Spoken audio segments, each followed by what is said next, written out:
People के वृक्ष के नीचे पितरों की शांति है तो कितने चावल के दाने चढ़ते हैं? अगर कोई ब्राह्मण ने कह दिया तुम्हारे यहाँ पितृ दोष है, 1 रुपया कमाते हो, 1.25 रुपये खर्च होता है, तुम्हारे पास में पैसा टिकता नहीं, तुम्हारे यहाँ पितरों का दोष है, तो तुम एक चावल का दाना अगर आप कहे कि पीपल के वृक्ष के नीचे दिया लगाओ, पीपल के वृक्ष के नीचे आप जल चढ़ाओ या महादेव के मंदिर में 1 लोटा जल चढ़ाओ, तो हम कहते हैं ना कि प्रदोष के दिन बेलपत्री का वृक्ष, पीपल का वृक्ष, आंवले का वृक्ष, बड़ का वृक्ष या शंकर का शिवालय, फिर से सुन लेना, पीपल का वृक्ष, बेलपत्र का वृक्ष, आंवले का वृक्ष, बट का वृक्ष या फिर शंकर का, जम के बोलो, शिवालय। शिवालय का मतलब शंकर का मंदिर या शिव। प्रदोष के दिन अगर आपको लग रहा है कि हमारे यहाँ पितृदोष है, बहुत तकलीफ चल रही है, बहुत कोई ने कहा पितृदोष है, कोई कह रहा है पितरों का, तुम्हारे यहाँ ये तकलीफ है, पितरों की ये तकलीफ है, पितरों की वो तकलीफ है, पितरों की ये तकलीफ है, बार बार अगर कोई कह रहा है तो फिर आपको उसमें स्मरण करना पड़ेगा कि हम चावल के कितने दाने भगवान शंकर को समर्पित कर दें कि भोलेनाथ हमारे पितरों को तृप्त कर दें। हम तृप्त नहीं करेंगे, हमारी सामर्थ्यता नहीं है कि हम पितरों को तृप्त कर सकते। आप में से कोई है जो पितरों को तृप्त कर सकता है? संसार में कोई नहीं जन्मा जो अपने पितरों को, अपने पूर्वजों को तृप्त कर दे। गया जी का पिंडदान कर लो, तर्पण कर लो, तिलांजलि दे दो, घर में ब्राह्मण भोज करा दो, साधु भोज करा दो, संत भोज करा दो, तुम दुनिया भर का सारा 50 काम कर लो, उसके बाद भी तुम पत्रिका किसी को दिखाओगे तो वो भी कह देगा तुम्हारे यहाँ, फिर वापिस कहेगा कि पितृ दोष है। अब तुमने अभी इतना अनुष्ठान करा, इतना पिंडदान करा, इतना तर्पण करा, इतनी तिलांजलि करी, इतना सब कुछ करा, इसके बाद वापिस पितृदोष आ गया, फिर वापिस पितृदोष।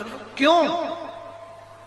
दुनिया में ऐसा कोई नहीं जन्मा जो अपने पितरों को तृप्त कर। आप अपने घर के लोगों को तृप्त नहीं करते, जो जिंदा हैं वो उनको बोलो री भाई जीजियो, सही है कि गलत है? जो जिंदा हैं, माँ बाप अपने बेटे के लिए कितना भी कर ले, कितना भी, आखिरी में एक दिन बेटा कह देता तुमने हमारे लिए क्या करा।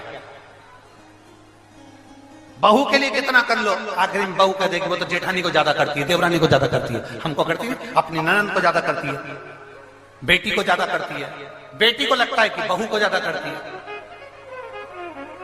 दामाद को लगता है बेटी को ज्यादा करती है, नाती पंती सबको कितना भी कर लो, तुम अपने अड़ोसी पड़ोसी तुम्हारे रिश्तेदारों को तुम कितना भी दे लो, कितना भी कर लो, पर जब ये तृप्त नहीं हुए तो वो बोलो तो कैसे हो जाएगा? अपनी सामर्थ्यता है, अपनी सामर्थ्यता है कि अपन तृप्त कर ले उनको? अपनी कोई सामर्थ्यता नहीं है कि अपन पितरों को तृप्त कर ले, या अपनी सामर्थ्यता के अंतर्गत नहीं, ये अपनी सामर्थ्यता नहीं है कि हम अपने पूर्वजों को, अपने पितरों को तृप्त कर। तृप्त कौन करेगा?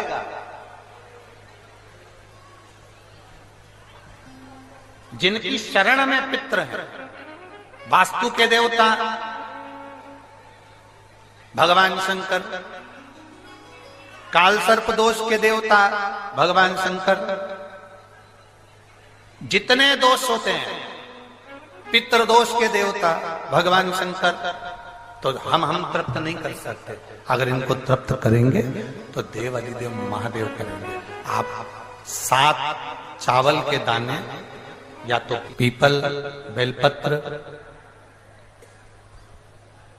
आंवला, बटवृक्ष या फिर शिवालय, प्रदोष के दिन 7 चावल के दाने आप इन जगह में से कहीं पर भी अगर आप समर्पित कर देते हैं तो उसके बाद आप जो जिंदगी जी रहे हैं, और 3 महीने फिर आप अंदाजा लगाकर देखना कि आपने जो 7 चावल के दाने इन स्थान पर अगर आपने समर्पित करे तो उसका फल पितरों को मिला कि नहीं मिला, और उसका फल हमें प्राप्त हुआ क्या?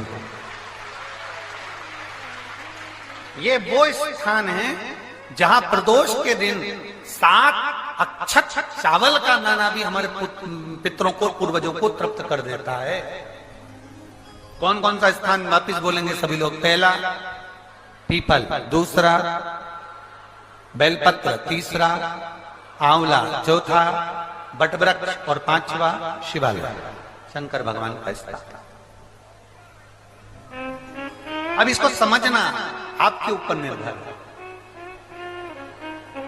समर्पित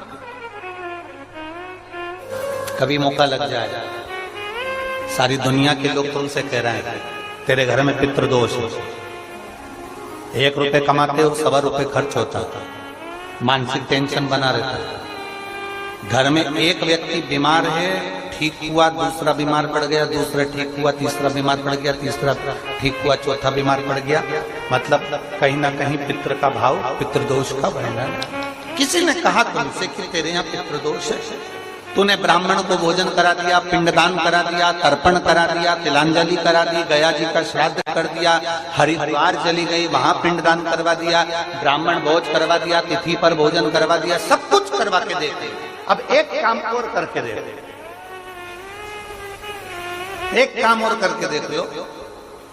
जब तुम घर में भगवान शंकर की आरती, तुम्हारे घर में शंकर जी का शिवलिंग है, भले काय का भी हो, छोटा सा, भले सियोर का कंकर शंकर हो, नर्मदा का कंकर हो, चाहे शंकर पारक के हो, पीतल के हो, स्टील के हो, लकड़ी के हो, जिसके भी हो, लोहे के हो, पाषाण के हो, जिसके भी हो, शंकर का शिवलिंग अगर हमारे घर में है और आप रोज प्रतिदिन भगवान की आरती करते हो, प्रतिदिन, और आपको लग रहा है कि मेरे यहाँ तकलीफ चल रही है, ये ठीक ही नहीं हो रही, लगभग 1.5 महीना आप कम से कम 45 दिन, 1.5 महीने के करीब में ऐसा प्रयास करना कि भगवान की आरती, शंकर भगवान के शिवलिंग की आरती करने के बाद उस दिए को भगवान के सामने मत रखो, उस दिए को उठाकर जहां तुम पानी का मटका रखते हो, हंडा रखते हो, जिससे तुम पानी पीते हो, तुम्हारे रसोई घर में जो पानी का मटका, हंडा, बाल्टी, आरओ का पानी जिस मटके में गिरता है, हंडे में गिरता है, जिसको हमारे पितरों का स्थान कहते हैं,